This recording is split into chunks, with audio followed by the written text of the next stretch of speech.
Hello दोस्तों, आज हम हिंदी भाषा शिक्षण के बारे में अपन चर्चा करेंगे कि हिंदी भाषा शिक्षण क्या है। उससे पहले मेरे चैनल को सब्सक्राइब तथा लाइक और दूसरों से शेयर करें ताकि मैं खुद भी मोटिवेट हो सकूं। आपका फर्स्ट दे रखा है हिंदी भाषा शिक्षण। हिंदी भाषा शिक्षण क्या होता है? भाषा की परिभाषा, उसके अंदर जिन ध्वनि चिन्हों द्वारा मनुष्य का स्वर विचार विनिमय करता है उसे अपन भाषा कहते हैं। यानी मनुष्य का जो विचार विनिमय जिसके माध्यम से करते हैं उसे अपन क्या कहते हैं? भाषा कहते हैं। पंडित कामता प्रसाद गुरु के अनुसार भाषा वह साधन है, इन्होंने क्या कहा है? साधन है, जिसके द्वारा मनुष्य अपने विचार दूसरों पर भली भांति प्रकट करता है और दूसरों के विचार स्वयं स्पष्टतया समझ लेता है। यानी खुद के विचार को दूसरों के सामने स्पष्ट रूप से प्रस्तुत करता है और दूसरों के विचार स्वयं क्या कर लेता है? स्पष्ट रूप से समझता है। तो उन्होंने क्या माना है? एक साधन माना है। अगली डेफिनेशन दे रखी है श्याम सुंदर दास के अनुसार भाषा ध्वनि संकेतों का व्यवहार है। उन्होंने कहा है कि ध्वनि संकेतों का क्या है? व्यवहार है। अगली दे रखा है समंकित मूल्यांकन भाषा विचार विनिमय का साधन है। यह यानी एक विचारों का आदान प्रदान करने का एक साधन माना गया है भाषा को, अर्थात भाषा मनुष्य के विचारों का आदान प्रदान करने का माध्यम है। भाषा अपने भावों को दूसरों तक संप्रेषित करने का साधन है। अपने जो भी भाव हैं दूसरों तक संप्रेषित कर सके, दूसरों के सामने प्रदर्शित कर सके या दूसरों के सामने रख सके, उसका एक माध्यम माना गया है। भाषा चिंतन का आधार है। अपन जो भी चिंतन करते हैं उसका आधार जो है उस किसको माना गया है? भाषा को माना गया है। भाषा का अर्थ, भाषा का अर्थ हो जाएगा भाषा जो है भाष धातु से बना है जिसका अर्थ होता है बोलना या फिर कहना। भाष धातु से बना है जिसका अर्थ क्या हो जाएगा? बोलना या फिर कहना। भाषा के दो रूप हैं, एक तो होता है मौखिक रूप होता है, एक होता है लिखित रूप। यानी अब भाषा की विशेषता की बात करते हैं। भाषा जो है पैतृक संपत्ति नहीं है, यानी ऐसे नहीं कि आप पिता की जो है वंश परंपरागत जो भाषा चल रही है वो ही आप, यानी आप जिस माहौल में रहते हो, जिस वातावरण में रहते हो उसी की भाषा आप ग्रहण कर लेते हैं। भाषा चिर परिवर्तनशील है, यह निरंतर परिवर्तनशील होती है। जैसे संस्कृत से पाली, पाली से हिंदी, यानी निरंतर रूप से यह क्या होती है? परिवर्तित होती आई है। भाषा अर्जित संपत्ति है। भाषा का क्या किया जाता है? अर्जन किया जाता है। ऐसा नहीं कि पिता ने सीख रखी है वही भाषा आपको आए। आप चाहो तो कोई सी भी भाषा आप क्या कर सकते हो? अर्जित कर सकते हैं। भाषा कठिनता से सरलता की ओर जाती है। कठिन सा यहाँ पर आपने पहले ही देख लिया है कि संस्कृत, पाली, पाली से हिंदी, इस प्रकार से, यानी यह सबसे कठिन पड़ती थी, उससे सरल भाषा जो है पाली हुई, पाली से और सरलता की ओर गए तो हिंदी भाषा आपको प्राप्त हुई। भाषा कठिनता से सरलता की ओर जाती है। अगला बिंदु दे रखा है भाषा ध्वन्यात्मक प्रतीकों की व्यवस्था है। जो ध्वन्यात्मक जो प्रतीक है उसकी व्यवस्था ही क्या होती है? भाषा है। भाषा सामाजिक संप्रेषण के लिए प्रयुक्त होती है। समाज में जो होता है संप्रेषण होते हैं, वार्ता होती हैं, विचारों का आदान प्रदान होता है, उसके लिए किसका उपयोग किया जाता है? भाषा का उपयोग किया जाता है। भाषा मानव जीवन की एक बहुत ही सहज प्रक्रिया है। इस भाषा को क्या माना है? एक सहज प्रक्रिया माना गया है। भाषा शिक्षण के उद्देश्य, आखिरकार अपन भाषा शिक्षण क्यों करवाते हैं, इसके उद्देश्य क्या है, इसके बारे में अपन चर्चा करते हैं।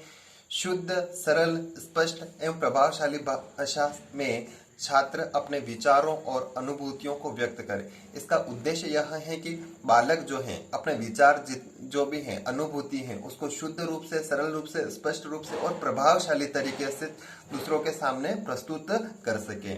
छात्रों को भाव भंगिमा, उचित लय, ताल के साथ वाचन करवाना, छात्रों को भाव भंगिमा के अनुसार, अर्थात अपन कह सकते हैं कि जिस प्रकार जैसे कहानी है तो कहानी की भाव भंगिमा होनी चाहिए, उसके अकॉर्डिंग वह व्यवहार करे। अगर प्रेम पूर्वक बात कही है तो उसमें प्रेमता का भाव दिखाई देना। अगर वीर रस की बात कही है तो वीर रस वहां पर आना चाहिए। उचित लय और ताल के साथ वाचन करवाना।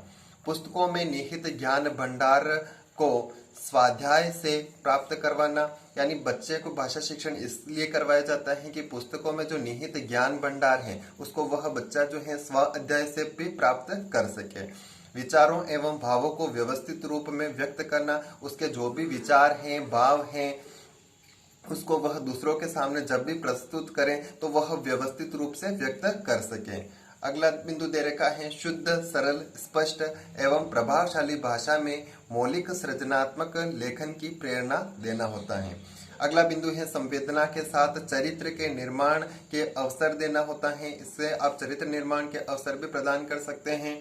छात्रों के वाक्यांशों, लोकोक्तियों और मुहावरों के कोश में वृद्धि होना। भाषा शिक्षण का एक उद्देश्य यही है कि जो भी बालक वाक्यांश उपयोग में करता है, लोकोक्तियों का उपयोग करता है, मुहावरों का उपयोग, उनके कोश में वृद्धि हो, निरंतर उनमें वृद्धि होनी ही भी इसका एक उद्देश्य माना गया है।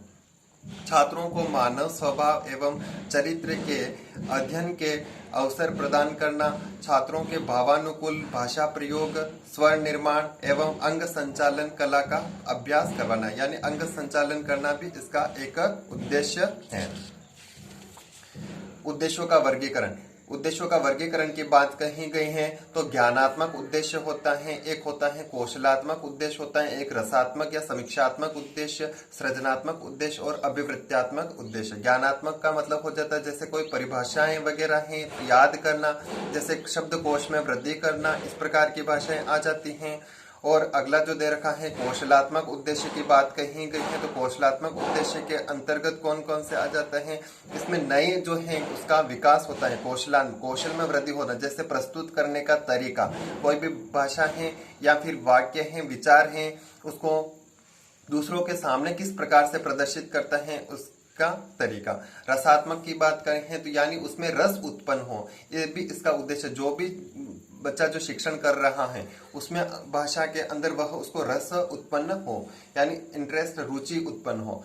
और यहाँ पर कहा है सृजनात्मक, यानी नयापन होना चाहिए। अपने जो भी चीज दे रखी नयापन, जैसे निबंध है, इन प्रकार की रचना कर सके। अभिवृत्त्यात्मकता की बात कही गई है। अभिवृत्त्यात्मक मतलब दृष्टिकोण, अभिवृत्त्यात्मक का मतलब होता है दृष्टिकोण यानी बच्चा जो है उसमें उचित दृष्टिकोण विकसित हो, जैसे वह विभिन्न प्रकार के कवियों की कविताएं पढ़ना पसंद करेगा, कहानी पढ़ना पसंद करता है। इस प्रकार की अभिवृत्ति का विकास या अभिवृत्तियात्मक उद्देश्य के अंतर्गत आता है।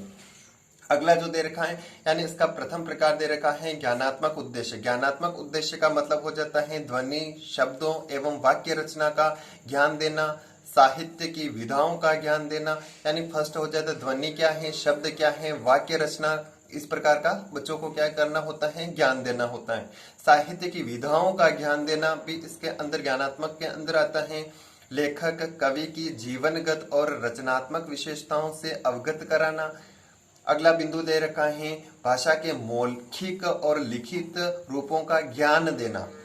जहां जहां ज्ञान देना, याद करना से संबंधित या शब्दावली में रटने से संबंधित चीजें जो आ जाती हैं वो उसके ज्ञानात्मक के अंतर्गत आ जाता है। ज्ञानात्मक उद्देश्य की प्राप्ति के पश्चात छात्र के व्यवहार में निम्न परिवर्तन होंगे। यानी यह उद्देश्य पूर्ण होता है तो छात्र के व्यवहार में किस प्रकार के परिवर्तन होंगे। छात्रों की अशुद्धियां दूर होगी, यानी जो छात्र पहले जो अशुद्धियां कर रहे हैं वह दूर होगी। छात्रों की तुलनात्मक अध्ययन प्रवृत्ति विकसित होगी, उनकी विभेदात्मक क्षमता विकसित होगी। अगला लास्ट बिंदु दे रखा है संश्लेषण, विश्लेषण और वर्गीकृत क्षमता का विकास होगा।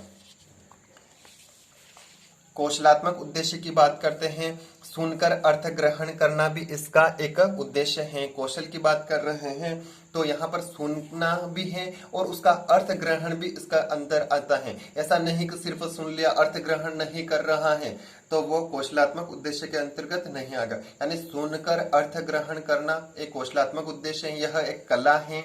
शुद्ध एवं स्पष्ट वाचन करना, यानी शुद्ध बोलना, स्पष्ट रूप से वाचन करना, ये सारा का सारा भी एक कौशल है। पढ़कर गद्य पद्य का अर्थ ग्रहण करना, यानी गद्य और पद्य को जो है पढ़कर क्या करेगा, अर्थ ग्रहण करना भी एक कला है। बोलकर एवं लिखकर अभिव्यक्त करना, कोई भी वाक्य है उसको बोलकर या फिर लिखकर अभिव्यक्त करना, यह कौशलात्मक उद्देश्य के अंतर्गत आता है। यानी कौशलात्मक उद्देश्य अगर पूर्ण होते हैं तो छात्र के व्यवहार में कौन कौन से परिवर्तन होते हैं। फर्स्ट बिंदु ले रखा है ध्यान पूर्वक एवं धैर्य पूर्वक सुनना, यानी ध्यान, कोई भी चीज है उसको कोई भी बोल रहा है, कोई विचार प्रस्तुत कर रहा है तो वो ध्यान पूर्वक एवं धैर्य पूर्वक सुनेगा। अगला जो है ग्रहणशीलता की प्रवृत्ति का विकास, वो अधिक से अधिक ग्रहण करने की कोशिश करेगा। विचार, भाव और तथ्यों का मूल्यांकन कर सकना, यानी जो विचार हैं, भाव हैं, तथ्य हैं, उसका मूल्यांकन कर सकेगा कि यह किस स्तर का है। अभिव्यक्ति एवं भावानुभूति में सक्षम बनना भी यह उसमें भी परिवर्तन होगा। अगला बिंदु जो दे रखा है रसात्मक एवं समीक्षात्मक उद्देश्य। रसात्मक के अंतर्गत आ जाता है साहित्य का रसास्वादन। साहित्य जो है उसका रसास्वादन करना भी रसात्मक एवं समीक्षात्मक उद्देश्य के अंतर्गत आ जाता है। साहित्य की सामान्य समालोचना। और तीसरा बिंदु दे रहेगा छात्रों की मौलिक वृत्ति का विकास करना। अगला बिंदु दे रखा है साहित्य सृजन का विकास करना, इसका एक उद्देश्य आ जाता है। एक बिंदु दे रखा है सृजनात्मक उद्देश्य। सृजनात्मक में यानी होता है नया सृजन करना, कुछ हटकर जो चीज करना, वो सृजनात्मक उद्देश्य के अंतर्गत आता है। छात्रों को साहित्य सृजन की प्रेरणा देना, यानी छात्र जो है साहित्य सृजन कर सके, इसके लिए उनको मोटिवेट करना, अभिप्रेरणा देना या प्रेरणा देना आ जाता है। मौलिक लिखने के लिए अभिप्रेरित करना, कुछ हटकर लिखने, यूनिक लिखने के लिए उनको प्रेरित करना चाहिए। व्यवहार में यानी सृजनात्मक उद्देश्य पूर्ण होता है तो व्यवहार में किस प्रकार के परिवर्तन होंगे, तो छात्र स्वानुभूत भावों और विचारों को किसी भी माध्यम से व्यक्त कर सकता है। किसी भी माध्यम से व्यक्त कर सकता है। कल्पना का पुट डालकर नए रूप में व्यक्त कर सकता है, यानी कल्पना का पुट डाल सकता है बीच में और नए रूप में व्यक्त कर लेना है, यानी एक नया रूप प्रदान कर देना, यह सृजनात्मक उद्देश्य के अंतर्गत आता है। उपयुक्त भाषा एवं शैली का प्रयोग कर सकता है। ऐसा नहीं जो चीज पहले से जो दे रखी है उसी चीज को वह पढ़ना, वह सृजनात्मकता के अंतर्गत नहीं आएगा, लेकिन उसमें उचित भाषा है या शैली का प्रयोग करके वह क्या कर सकता है, एक नया रूप प्रदान कर सकता है, तो वह उसके किसके अंतर्गत आ जाएगा, सृजनात्मकता के अंतर्गत आ जाएगा। अभिवृत्त्यात्मक उद्देश्य, इसका मतलब होता है दृष्टिकोण। फर्स्ट बिंदु दे रखा है पाठ्य पुस्तकों के अतिरिक्त पुस्तकें पढ़ना, यानी अगर अभिवृत्ति विकसित होगी, उचित अभिवृत्ति, तो यानी पाठ्य पुस्तकें तो हैं ही, उनके साथ साथ विभिन्न प्रकार की पुस्तकें पढ़ना भी, उसमें यह गुण भी उसमें उत्पन्न हो जाएगा। विद्यालय पत्रिका में अपना योगदान देना, विद्यालय में जो पत्रिकाएं चलती हैं उसमें अपना बच्चा योगदान देगा।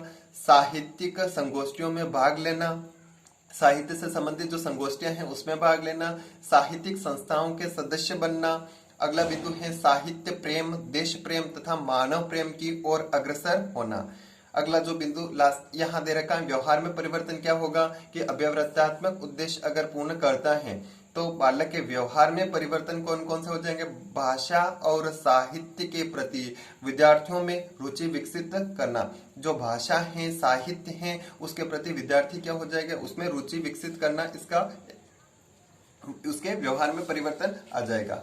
भाषा शिक्षण के सिद्धांत, भाषा शिक्षण के कौन कौन से सिद्धांत हैं, तो शिक्षण में अध्यापक द्वारा बालकों की जो रुचियां हैं, योग्यताएं हैं, क्षमताओं एवं आवश्यकताओं को ध्यान में रखना आवश्यक है। यही शिक्षण के सामान्य सिद्धांत के अंतर्गत आ जाए। यानी भाषा शिक्षण करवाया जा रहा है, उसमें बच्चों की रुचि क्या है, योग्यताएं क्या है, क्षमताएं क्या है, आवश्यकताएं क्या है, उसको ध्यान में रखना चाहिए। ऐसा नहीं कि बच्चे की रुचि ही नहीं है, अपन पढ़ाए जा रहे हैं, या वो उसके लिए योग्य नहीं, उसकी क्षमता ही नहीं है, या उस चीज की आवश्यकता ही नहीं है और अपन पढ़ाए जा रहे हैं, तो वहाँ शिक्षण जो होगा अप्रभावी होगा। तो इन सारी चीजों को अगर ध्यान में रखकर अपन शिक्षण करवाएं तो वह शिक्षण अधिक प्रभावी होगा। यही शिक्षण के सामान्य सिद्धांत कहे जाते हैं। इन चीजों को ध्यान में रखकर जो शिक्षण करवाया जाता है उन्हीं को अपन सामान्य सिद्धांत कहते हैं। फर्स्ट दे रखा है रुचि एवं अभिप्रेरणा का सिद्धांत, यानी बच्चों की जो भी शिक्षण कार्य करवा रहे हैं उसमें रुचि उत्पन्न करें और उनको अभिप्रेरित करके अगर अपन जो है उनको शिक्षण करवाते हैं तो वह सीखना अधिक प्रभावी होगा। अन्यथा अगर बच्चे की रुचि नहीं है, उनके प्रति अभिप्रेरित नहीं कर रखा है, तो बच्चा सीखना इतना प्रभावी नहीं होगा या फिर बच्चा नहीं सीख पाएगा। जिस चीज में और जिस तरह से बच्चों की सीखने में रुचि एवं स्वयं का अभिप्रेरण काम करता है उसके अनुसार शिक्षण करवाया जाए। यानी बच्चे की रुचि एवं स्वयं का अभिप्रेरण काम करता है, उसके अकॉर्डिंग उसको शिक्षण करवाया जाना चाहिए। क्रियाशीलता का सिद्धांत, क्रियाशीलता का सिद्धांत का मतलब यहाँ इससे है भाषा शिक्षण में ऐसा नहीं कि सिर्फ और सिर्फ शिक्षक ही कक्षा के अंतर्गत सक्रिय रहें, बालक को भी सक्रिय रखना आवश्यक होता है, अन्यथा बालक नहीं सीख पाएंगे। सीखने में बच्चों को सक्रिय रखा जाए, न कि शिक्षक स्वयं अधिक सक्रिय रहें। अगला बिंदु दे रखा है ज्ञान को जीवन से संबंधित करने का सिद्धांत। जो भी ज्ञान आप बच्चे को दे रहे हैं तो उसको जीवन से संबंधित करके देना चाहिए, जिससे बच्चा अधिक सीख सके, यानी दैनिक अनुभव से जोड़कर बच्चों को बताना चाहिए। स्वाभाविकता का सिद्धांत, बच्चों को भय मुक्त बनावटीपन से नहीं, वे जैसे जैसे स्वाभाविक ढंग से सीखना चाहें सिखाएं। ऐसा नहीं कि बच्चे को में भय उत्पन्न करें, कहीं बच्चे को डराएं कि चुप हो जाए, या इस प्रकार के शब्द नहीं यूज करें। उसको जो स्वाभाविक जो है उसके अकॉर्डिंग सिखाएं, जो उसके लिए स्वाभाविक तरीके से बनती जाए। जैसे बनावटीपन भी नहीं होना चाहिए, जैसे स्वाभाविक ढंग से सीखना चाहे उनको सिखाना चाहिए। बोलचाल का सिद्धांत, बच्चों के सामने भाषा बोलकर एवं उदाहरण प्रस्तुत करके और फिर उनसे बुलवाएं भी। यानी बोलचाल के सिद्धांत के अंतर्गत आप बच्चे को भाषा सिखा रहे हैं तो बच्चे के सामने आप उस भाषा का उपयोग करें और उसके विभिन्न प्रकार के उदाहरण प्रस्तुत करें ताकि बच्चा उस चीज को समझ सके। फिर उन बच्चों से भी बुलवाया जाना चाहिए। जैसे अपन हिंदी शिक्षण की बात कर रहे हैं, बच्चे को अगर हिंदी नहीं आती है तो बच्चों के सामने शिक्षक का कर्तव्य होता है कि वह जो है हिंदी भाषा में बोले और विभिन्न प्रकार के उदाहरण प्रस्तुत करें और फिर बच्चों से कहें कि वह हिंदी में बोले। यह दे रखा है व्यक्तिगत विभिन्नता का सिद्धांत। व्यक्तिगत विभिन्नता यानी प्रत्येक बच्चा जो होता है अलग अलग प्रकार के होते हैं और अतः उन्हें अलग अलग ढंग से उनकी रुचि, योग्यता, क्षमता के अनुसार सिखाएं। यानी उनकी रुचि क्या है, योग्यता क्या है, क्षमता क्या है, उनके अनुसार बच्चों को सिखाया जाना चाहिए। निश्चित उद्देश्य का सिद्धांत, हमेशा पहले यह तय करें कि क्या सिखाना है और कैसे सिखाना है। यानी शिक्षक जो भी सिखा रहे हैं, जो भी जिस प्रकार का शिक्षण करवा रहे हैं, उससे पहले ही निर्धारित कर लेना चाहिए क्लास में आने से पहले कि आज बच्चों को क्या सिखाना है और कैसे सिखाना है। लास्ट बिंदु दे रखा है अभ्यास का सिद्धांत। बच्चों को सीखने के लिए उन्हें बार बार अभ्यास करवाया जाए। एक बार करने से सीखना पक्का नहीं होता है, यानी उनको बार बार बच्चों को अभ्यास करवाना चाहिए। ऐसा नहीं एक बार सिखा दिया तो वो पक्का हो जाएगा। उनको अगर बार बार अभ्यास करवाया जाएगा तो वह बच्चे क्या हो जाएंगे, अधिक तरीके से सीख लेंगे और वह सीखना स्थायी हो जाएगा। Thank you. मेरे चैनल को सब्सक्राइब करना, पसंद आए तो लाइक करना। Thank you.